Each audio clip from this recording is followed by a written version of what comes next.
A community rates low on an information scale when the press, radio, and other channels of communication are controlled by only a few people, and when citizens have to accept what they're told. In communities of this kind, despotism stands a good chance.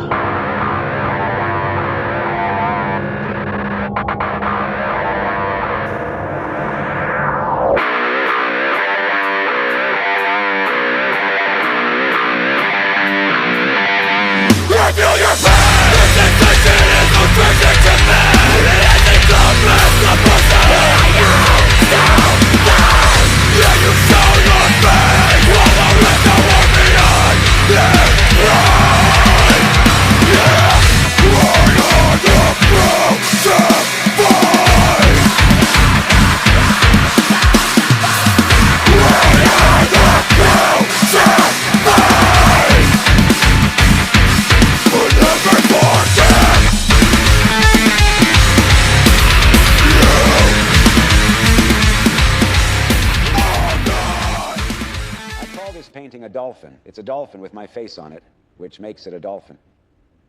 My mom died from laughter after seeing this. Yesterday was her funeral. Wonderful news, Adolph. Wonderful. It means she won't be giving birth to people like you anymore. What? I can't believe such talentless people still exist. And you want to get into our art school with this terrible painting? It looks like it was made in Microsoft Paint or something. What is Microsoft Paint? It's a paint in my ass. We believe, Adolph, that your mother died not from laughter, but from embarrassment instead. But you can't do this to me. I spent 4 nights drawing this art. You know how much I sacrificed? What are you going to do, start a genocide? Am I?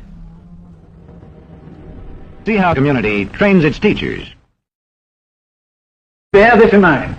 Young people cannot be trusted to form their own opinions. This business about open-mindedness is nonsense. It's a waste of time trying to teach students to think for themselves. It's our job to tell them. And when teachers put such training into practice, despotism stands a good chance. These children are being taught to accept uncritically whatever they're told. Questions are not encouraged. How can you ask such a question? Have you got a textbook? Yes, ma'am. Does it say here that our law courts are always just? Yes, ma'am. Then how dare you question the facts? Sit down. And so we aren't surprised when... But it must be true. I saw it in this book, right here. And if books and newspapers and the radio are efficiently controlled, the people will read and accept exactly what the few in control want them to. Government censorship is one form of control. A newspaper which breaks a government censorship rule can be suspended.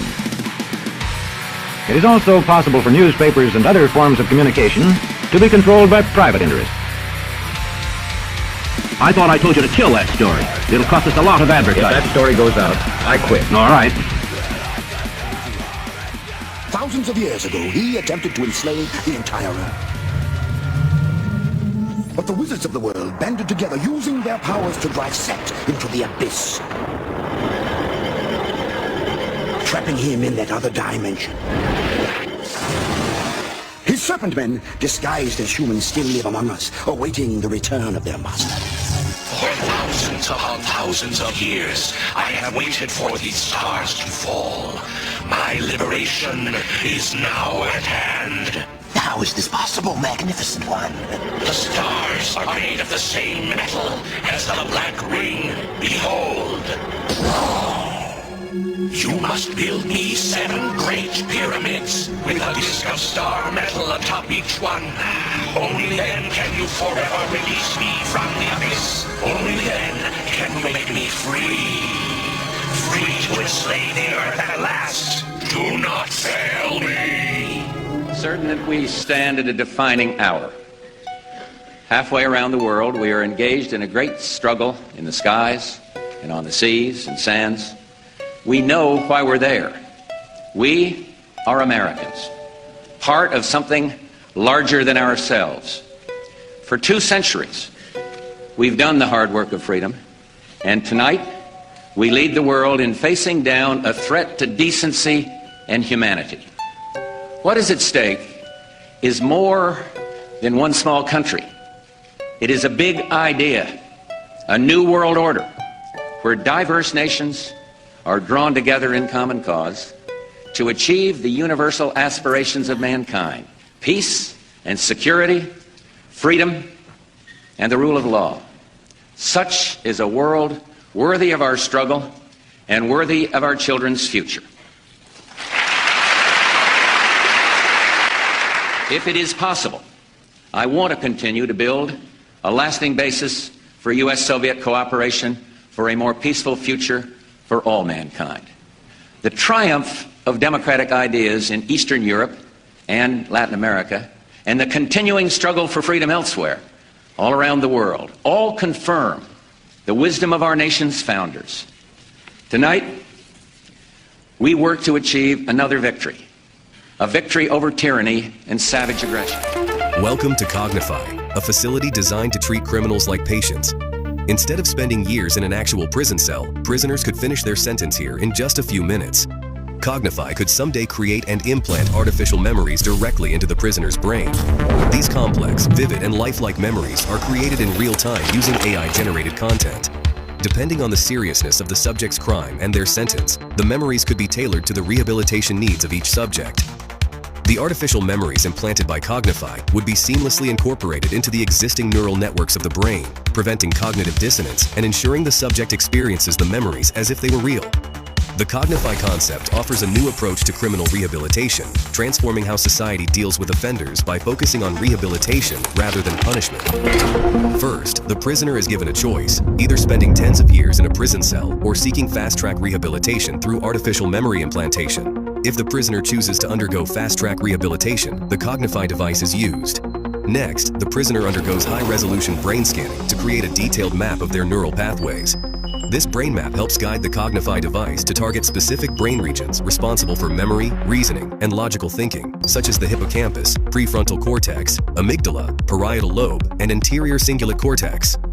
Once the target brain regions are identified, Cognify is then placed around the head of the prisoner. The intensity and the type of artificial memories is then adjusted depending on the crime. Inside the criminal's mind, time would pass differently, slower than in real life, making them experience years' worth of artificial memories in just a few minutes. Synthetic memories are customized depending on the crime committed and the unique brain structure and psychological profile of the individual. Violent offenders could experience memories that are designed to trigger empathy and remorse, seeing their crime from the perspective of their victim, feeling their pain and suffering firsthand. Some memories are designed to trigger consequences and trauma. Such memories could simulate the long-term consequences of violent actions, such as the grief of the victim's family or the physical and emotional trauma endured by the victim. Artificial memories could cover a wide range of crimes, including domestic violence, hate crimes and discrimination, embezzlement, insider trading, theft and fraud. Cognify Emotion Regulation System could modulate neurotransmitters and hormones to induce specific emotional states, such as remorse or regret, which is crucial for rehabilitation. Real-time monitoring and feedback mechanisms could track the prisoner's neural responses throughout the process, allowing the system to adapt and optimize the rehabilitation in real time with new visuals, sensation, and realistic AI-generated content. To ensure the long-term effect of the therapy session, the memories could become permanent, fully integrated into the subject's mind, as if they were part of their own personal experiences. While subjects are undergoing therapy session, valuable data are collected from all the prisoners into a central computer for scientific research, which will help understand the criminal mind and determine the best approach to tackle crimes in society. AI-driven analytics could enhance the device's functionality, optimizing future procedures based on gathered data and insights.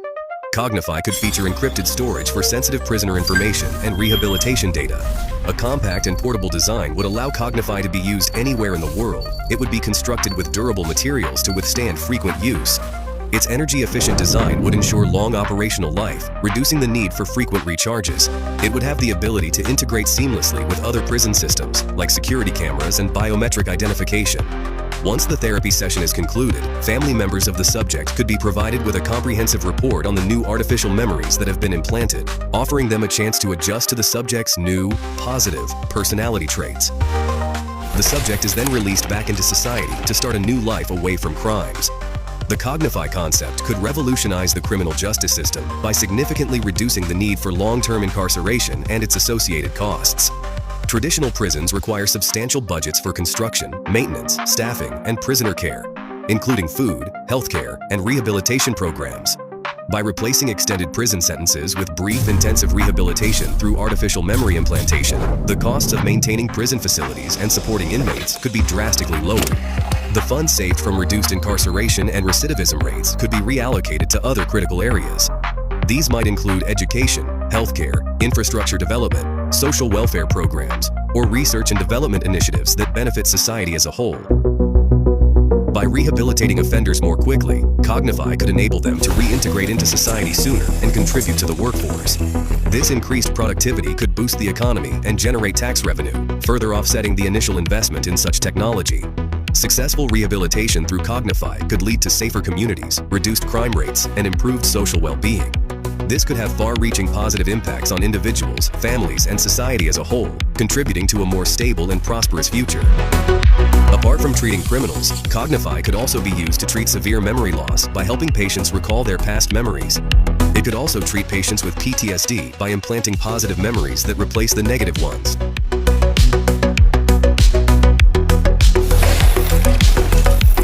are the tools of the new world? Everybody should have a digital ID. Everybody should have a bank account. Everybody should have a smartphone. Okay. Then anything can be done. Everything else is built on that. Because we were talking about this before we came onto the panel. The three basic things: a smartphone, a bank account, and a digital ID. Yes. That's where every nation. In India, it's been named by the Prime Minister the Jam Trinity: Jan Dhan, which is the bank account; Aadhaar, the ID, and mobile. That shouldn't cost that much. No, nothing. Peanuts. There's this idea in conspiracy theory, and I'm sure you've heard it if you've watched InfoWars or been in this sphere for a long time. It's sort of a form of predictive programming, but the idea is that these groups, these satanic occult groups, have to tell you what they're going to do before they do it in some form of ritualistic cleansing of their guilt. That by telling you what they're going to do, they therefore can do it with impunity. This is an aspect of the ritualistic process, where you have to let people know by signs or symbols or predictive programming stuff in TV. I think what it has to do with is, as we know, abuse or control of an individual or a small group like a cult or a nation. You can use the same techniques to a person as you can to a nation. And it has to do with getting the person to go along with their own abuse, to be a participant in their own abuse.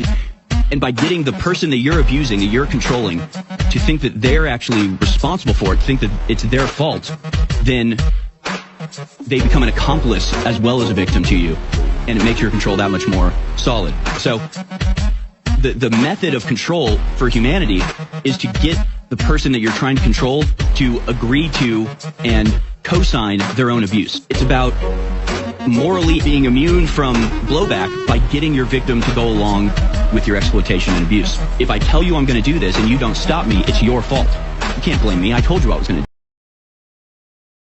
Spoken to someone on the internet, someplace like Reddit, whereupon the person you're telling something to says, sources, citations? This always annoyed me, because it suggested that they wouldn't accept a statement from you unless it had been pre-thought by an authority figure. The fact that you might have an original thought never occurs to such people. To some people, truth is the unconcealment of something, a revelation. To others, however, truth is verificational correspondence. In other words, they don't perceive something as true unless they see it duplicated. Think confirmation bias. They have to see it someplace else, or else it's invisible to them. This makes them susceptible, of course, to echo chambers. This is the Achilles heel of the so-called non-playable character, who assumes that all truth is something that he's seen repeated somewhere. The echo chamber can be rigged a lie. According to Socrates, truth wasn't truth because an authority figure repeated it. Truth was more like revelation. He said, we learn nothing. We remember everything. As if your mind was tapping into the Akashic records in the cosmos. Most great scientists and artists appear to do this when they come up with an original idea or invention. Their thoughts are unique. The non-playable character type of hive mind person can't grasp unique thought. Truth to them is something that exists through duplication. I've heard it 3 different places, therefore it's true. So NPCs can't see revelation for the same reason that they can't recognize genius in art. Genius is unique. It is by definition not corroborated. Nothing truly original is. So because it's not duplicated or even duplicatable, it's all but invisible to those of shallow intellect who prize quantity over quality. It's why they revere math. Math is based on quantities. The scientific method is also based on replication, in other words, on unoriginality. Aristotle's definition of a genius is not a mathematician, but a poet. The mathematician merely memorizes. He parrots. He operates mechanically. The poet has to come up with an original way to say something, which is vastly harder. The act of creation from a blank sheet of paper is much more difficult than merely running a Xerox machine for something that already exists. Oscar Wilde famously said, "The hardest part about being an artist is proving you have genius to those who don't." As flippant as he's being, he's right. It would be impossible to explain genius to people who didn't understand that truth is revelation. It's not verificational correspondence. To such people, the originality of art is invisible, as is the paranormal, as is religion. These are people cut off from revelation, from truth. It reminds me of how in the Bible the word apocalypse comes from the Greek word meaning revelation, unconcealing. This is what Heidegger described as truth. But to the non-playable character, truth is not revelation, but verificational correspondence. In psychology, they call this concept social proof, and it's how gullible rubes are manipulated. Social proof is when someone will discount the evidence of their own senses if everyone else says something different.